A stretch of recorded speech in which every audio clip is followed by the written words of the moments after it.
Hello everyone, welcome to another video of Plant Talk. Today we'll be talking about the dwarf bean. So you can buy some seeds from a shop and plant them. As you can see, the plant is very small, which is why it's called a dwarf bean. And watch it grow. So the flower comes, as you can see it here. And it is a pinkish lavender colour. So it's a nice colour, so the bees will come. They haven't come today because it's very windy and it's not sunny.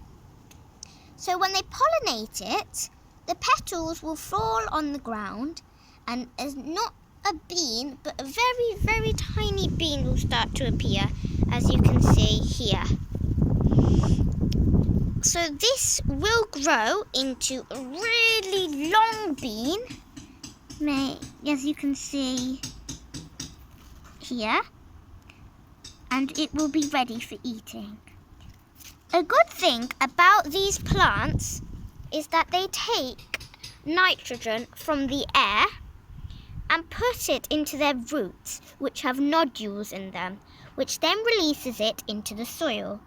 This is really good for the soil, causing when other plants grow in this soil to be really strong and healthy.